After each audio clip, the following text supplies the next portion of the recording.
so that if and when a new strain of flu like the Spanish flu crops up 5 years from now or a decade from now, we've made the investment and we're further along to be able to catch it.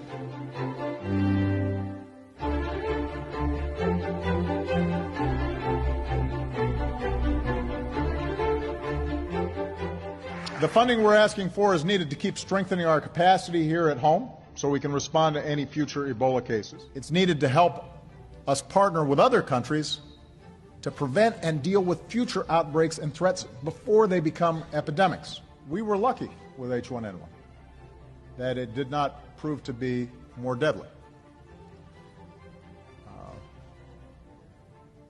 We can't say we're lucky with Ebola because obviously it's having a devastating effect in West Africa, but it is not airborne in its transmission.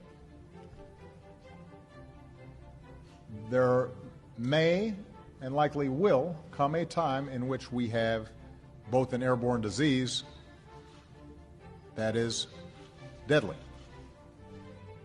And in order for us to deal with that effectively, we have to put in place an infrastructure, not just here at home, but globally, that allows us to see it quickly, isolate it quickly, respond to it quickly, so that if and when a new strain of flu like the Spanish flu crops up 5 years from now or a decade from now, we've made the investment and we're further along to be able to catch it.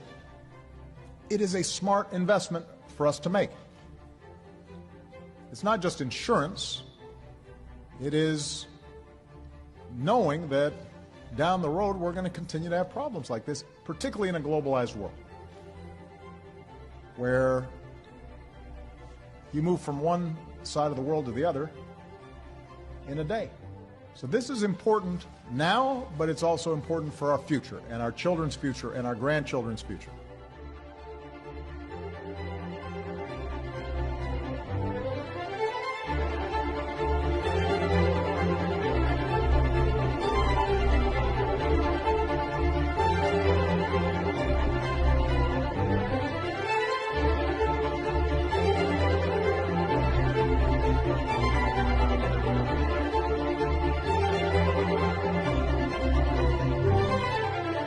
I cannot think of a better example of an area where we should all agree than passing this emergency funding to fight Ebola and to set up some of the public health infrastructure that we need to deal with potential outbreaks in the future.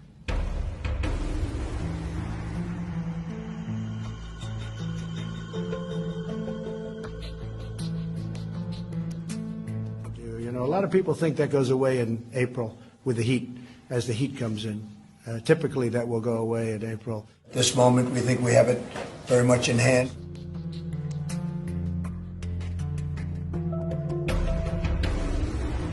Dr. Fauci said earlier this week that the lag in testing was, in fact, a failing. Do you take responsibility for that? Yeah, no, I don't take responsibility at all. You said that you don't take responsibility, but you did disband the White House Pandemic Office, and the officials that were working in that office left this administration abruptly. So what responsibility do you take to that? And the officials that worked in that office said that the White House lost valuable time because that office wasn't disbanded.